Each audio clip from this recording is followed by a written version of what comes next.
Beverly Hills, California, North Roxbury Drive, a street of multi-million-dollar mansions, manicured lawns, and the kind of quiet that money buys.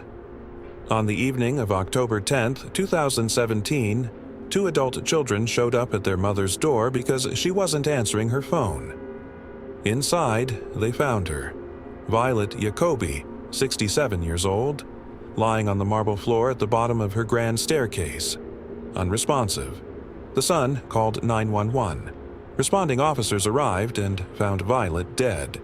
No signs of forced entry, no signs of a struggle. The house was intact. It looked like a fall, maybe a suicide, maybe a tragic accident. 3 days later, the medical examiner delivered a different answer. Violet Yacobi had been strangled. This was a murder, and the son who made the 911 call was already under suspicion. His name was Daniel Yacobi, dentist, Beverly Hills, and according to prosecutors, he killed his mother with his bare hands for a $12 million inheritance.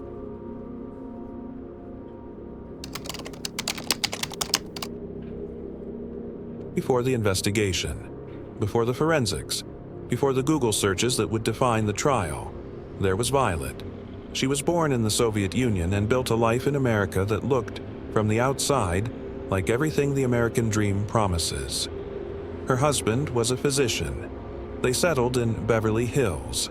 They raised two children, Daniel, who became a dentist, and Dina, who worked in physical therapy.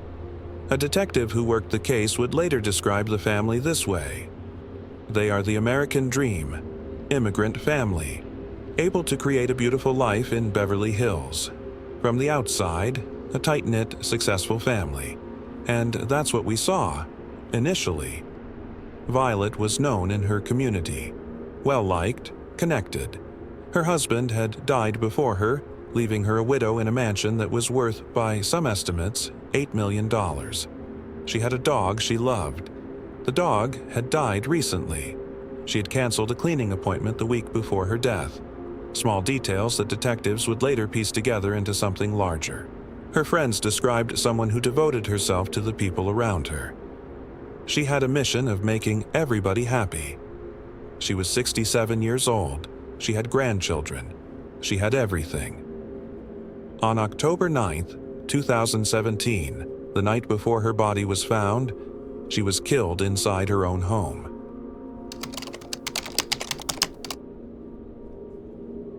When Beverly Hills detective Mark Schwartz got the call, he didn't know what he would find.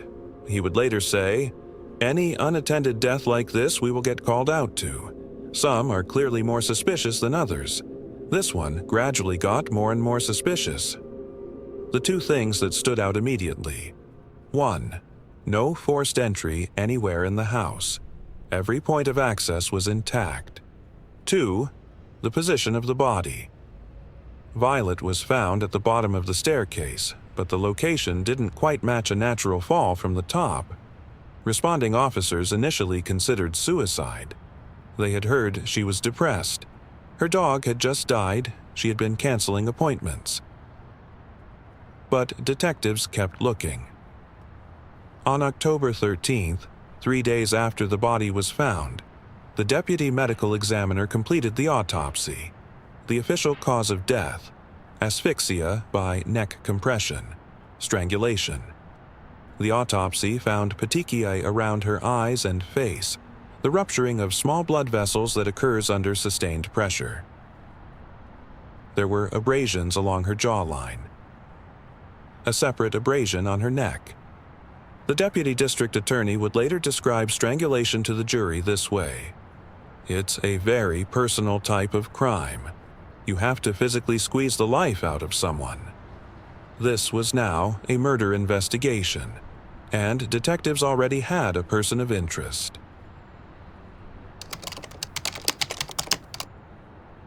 Daniel Yacobi was 36 years old in 2017.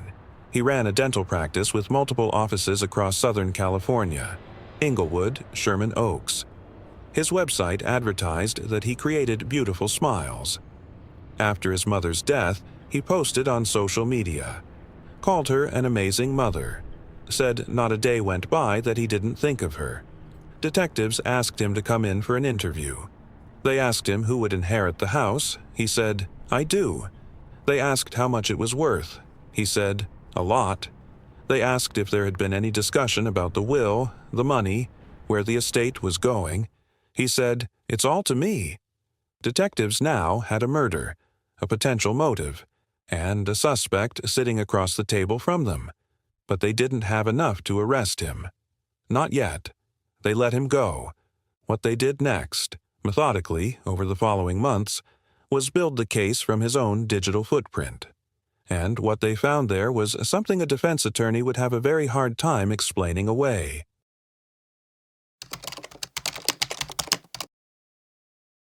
Chu isindershirting in August 2017, 2 months before the murder, Daniel Yacobi had been searching. The prosecution presented the full list at trial. Neck crack, best chokeholds UFC, how to search Google in private, choking-related deaths, falling downstairs. Read that list again. He wasn't searching for one thing. He was searching for a method, a way to hide the search, and a way to stage the scene. Prosecutors argued this was the digital record of a premeditated plan, mapped out step by step in a search history he didn't delete. Surveillance video placed his white Jaguar in his mother's neighborhood on the day she died, a day he told police he was not at her house. Phone records supported the same timeline. He was there. On February 12, 2018, 4 months after the murder, Daniel Yacobi was arrested. He had been posting tributes to his mother online the entire time. He pleaded not guilty. And then, due to legal delays, court postponements, and years of pre-trial proceedings, he waited behind bars for more than 7 years before his case went to trial. The trial began on July 21, 2025. Deputy District Attorney Shane Michael opened with a single sentence. Daniel Yacobi killed his mother with his bare hands. He told the jury that Daniel strangled Violet to inherit half of her $12 million estate, that he left her body on the floor of the home he grew up in. The defense pushed back. They argued there was another explanation for Violet's death, a rare medical condition that could account for the physical findings. They pointed to the fact that Daniel had recently taken out a $1 million loan for his dental practice, arguing he wasn't in desperate financial need. A neighbor's brother took the stand for the prosecution. He testified that Daniel had told him he hated being a dentist, that his parents had pushed him into the profession, that his mother was controlling. He said he hated his mother and he hated his father. The defense attorney told jurors there was only one conclusion they should draw, that Daniel Yacobi was not guilty.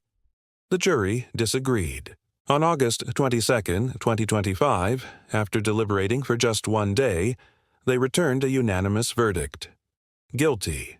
First-degree murder. A special circumstance. Murder for financial gain. That finding carried a mandatory sentence. There was no other option available to the judge.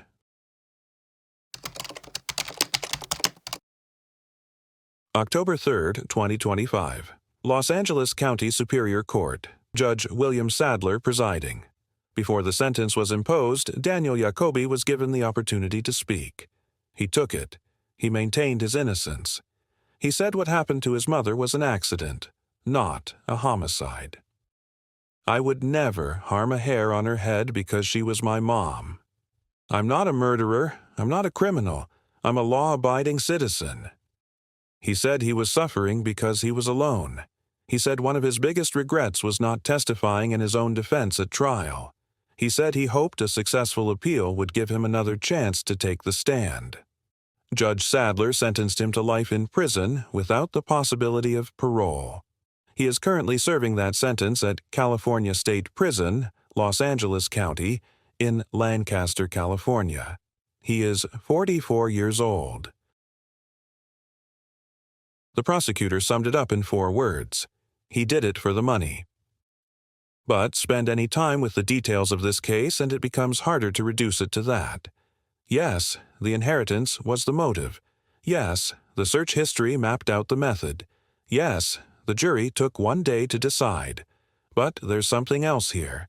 A man who, according to testimony, resented the life his family had built for him, who felt pushed into a career he hated, who told people he hated his mother, and then, after she was gone, posted about how much he missed her. Whether that contradiction says something about guilt or denial or something else entirely, that's a question the verdict doesn't answer. What it does answer is the legal question. The jury heard the searches. They saw the surveillance footage. They heard the testimony. And they deliberated for 1 day. That's not a close call. Violet Yacobi immigrated from the Soviet Union, built a life in Beverly Hills, raised 2 children, and was killed in her own home by the person who stood to benefit most from her death. The house on North Roxbury Drive that she spent her life in, the house her son said he would inherit, is still there. Violet Yacobi was 67 years old. She was found by her own children. The 911 call was made by her son, the man who killed her. He spent more than 7 years in jail waiting for a trial that took 1 day to resolve. He maintained his innocence at sentencing. He is maintaining it still. The jury deliberated for 1 day.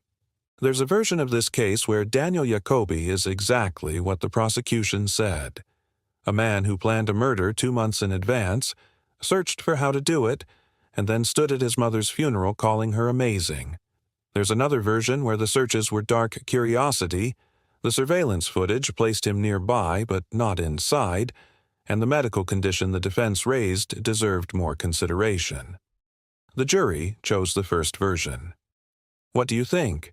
Is a 1-day deliberation on a first-degree murder charge a sign of overwhelming evidence, or a sign that something was missed? Leave your thoughts in the comments. Subscribe for more cases told with verified facts, real court documents, and the details that actually matter. Stay curious, stay sharp. See you in the next one.